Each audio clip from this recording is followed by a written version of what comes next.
A arte tem o poder de tornar estranho aquilo que nos é familiar. Sejam bem-vindos ao Explorando o Mundo da Arte.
Enquanto nosso querido William Shakespeare criava seu legado na Inglaterra, na França do Renascimento, o teatro seguia as academias. Academia Real de Dança, Academia Real de Literatura, Academia Real de Música.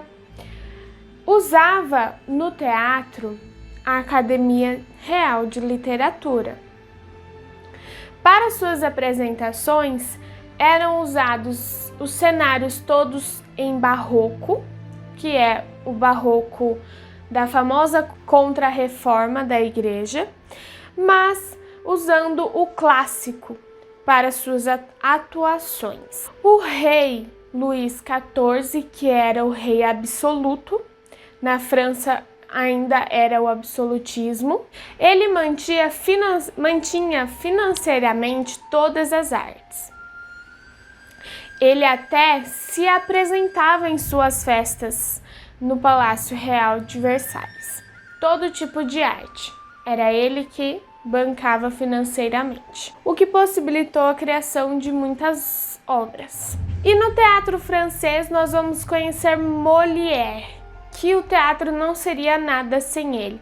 Molière ele se apresentava nas ruas com sua trupe desde muito cedo. Ele saía por vários lugares fazendo suas comédias, usavam todos os personagens, usava a comédia dell'arte, reinventava, fazia novas comédias. E um dia ele foi chamado para se apresentar ao rei. E se ele se apresentasse e o rei gostasse, a trupe dele se tornaria oficial da Companhia Real. E fez, juntamente com ele, uma apresentação de balé, comédia de balé, com músicas clássicas. E aí ele, por muito tempo, apresentou as comédias de balé, que são peças de balé com músicas clássicas cômicas. Ele conheceu também Racine. Racine ele era escritor de tragédias. Ele fez uma tragédia para a companhia do Molière, que se apresentou ao rei e teve muito sucesso. E com o sucesso que ele teve, ele escreveu outra tragédia. Porém, ele entregou essa outra tragédia para uma companhia rival da companhia de Molière. Nisso, a companhia fez muito mais sucesso que a companhia de Molière, como se fosse um traidor. Racine, traidor, é o nome dele conhecido. O Molière ele não poupou críticas ao poder e aos cleros, porém ele morre atuando. Molière ele morre atuando em uma cena, uma comédia. Ele morre de tuberculose, uma tuberculose não tratada. E assim dá-se continuidade ao teatro francês. Nas academias de literatura.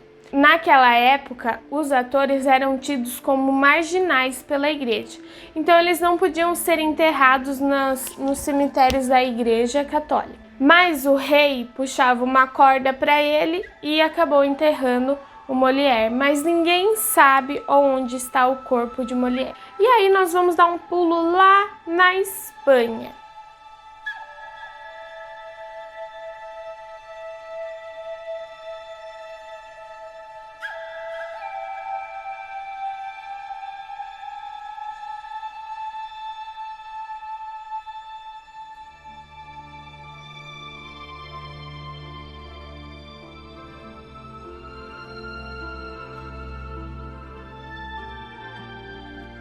Então vamos dar um pulo nessa mesma época lá na Espanha, pra gente só intercalar o teatro nessa época, pra gente poder entrar no teatro no século XX.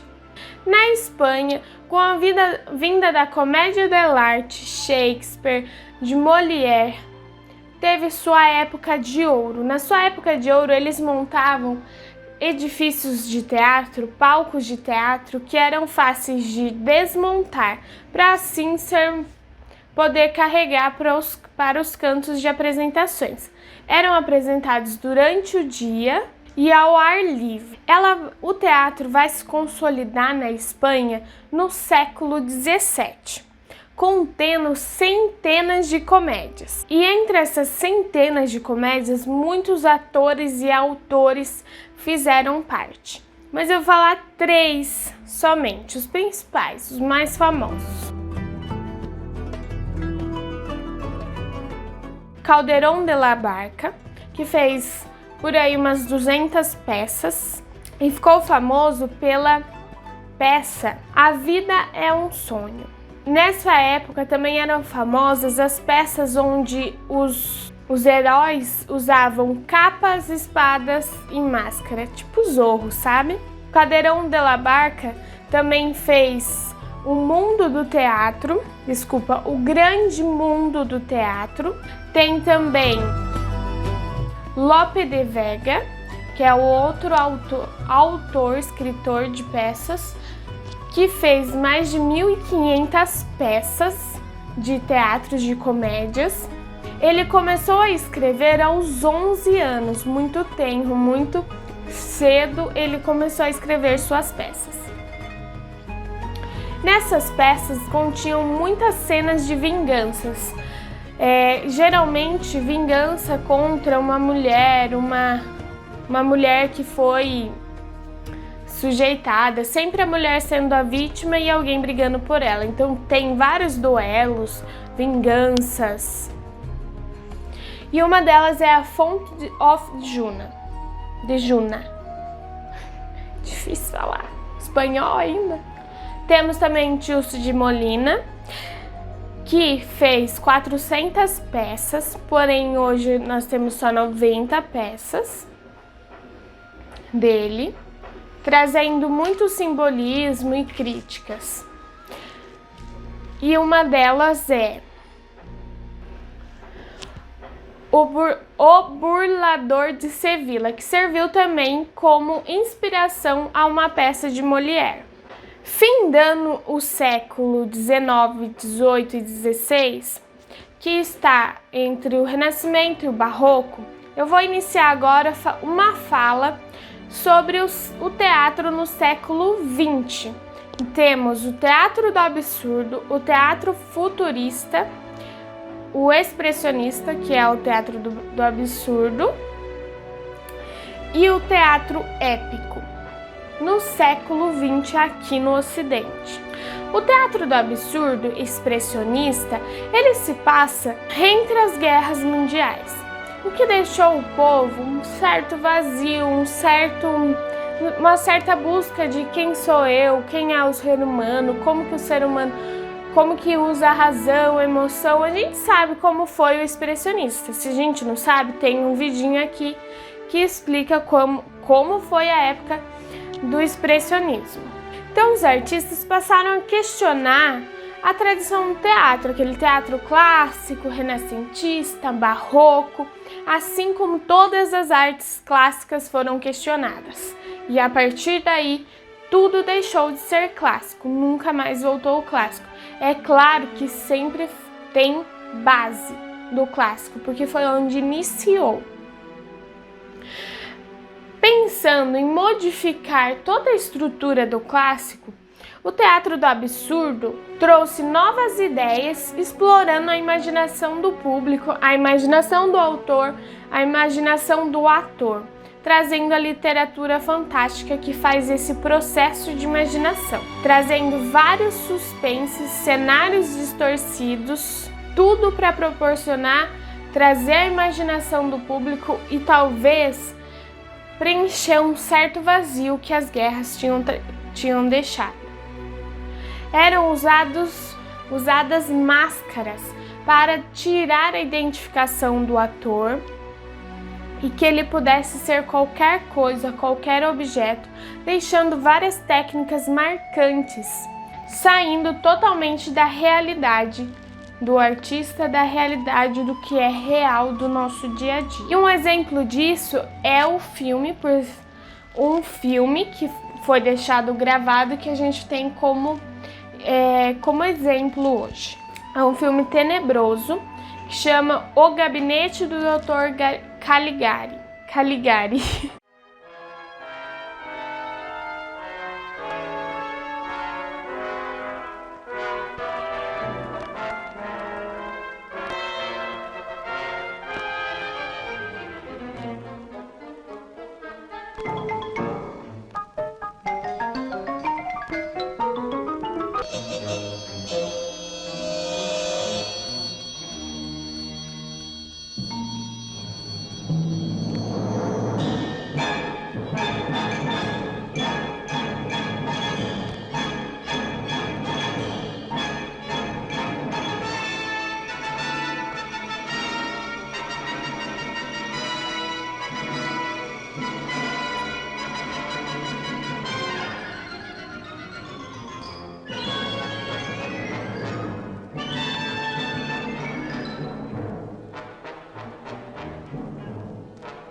Agora nós vamos ver o teatro futurismo. O futurismo, como a gente sabe, era a idolatração pelas máquinas, pela velocidade com que tudo podia acontecer, as tecnologias, as inovações.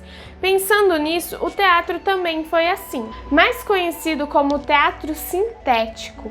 Ele pensava na inovação, nas tecnologias, na velocidade das coisas. Ele continha ações que os artistas faziam no palco em reação com a plateia.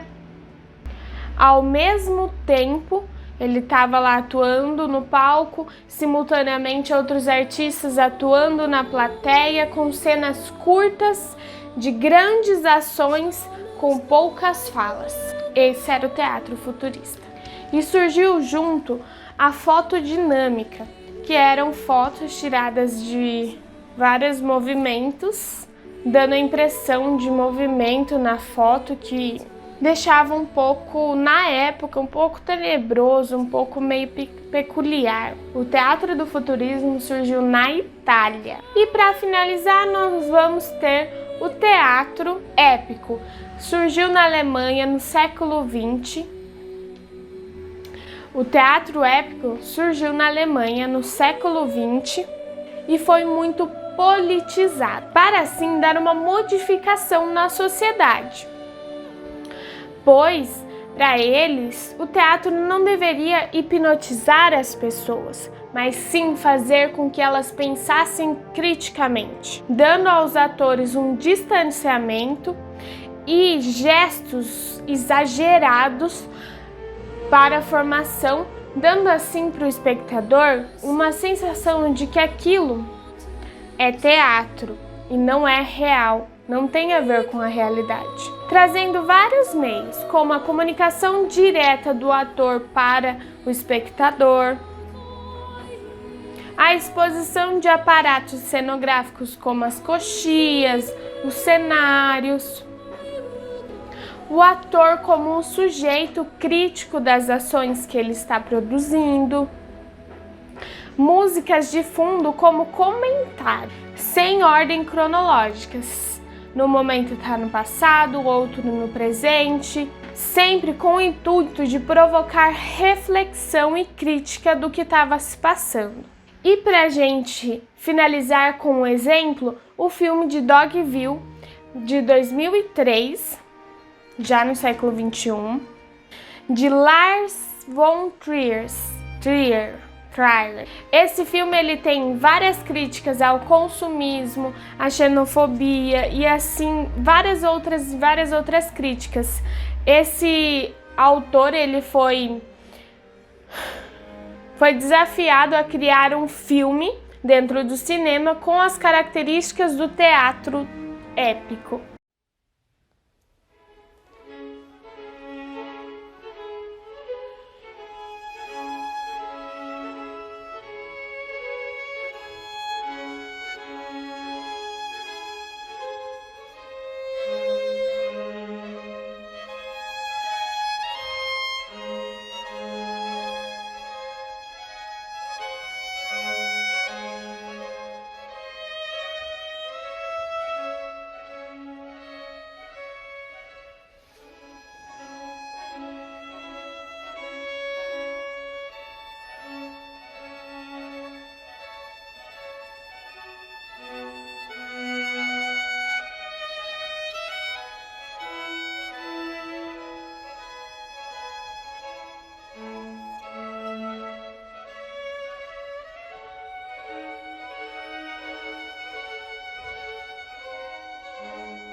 E assim nós finalizamos. Você entendeu? Ficou alguma dúvida? Se ficou, não tem problema. Só deixar aqui nos comentários que eu vou respondendo você. O mundo da arte é algo muito curioso e que precisa ser explorado. E para o nosso próximo vídeo, vamos explorar teatro brasileiro. Olá, galera! Meu nome é Jaine Thaís Fogaça, eu sou professora de Educação Artística e especialista em Psicologia da Educação. Sou criadora deste projeto Explorando o Mundo da Arte e gostaria muito de agradecer a todos vocês que estão assistindo aqui comigo. E gostaria também de pedir para que vocês curtam o nosso vídeo e compartilhem com seus amigos, que é muito importante pra gente. Nos vemos no próximo vídeo, tá bom? Tchau!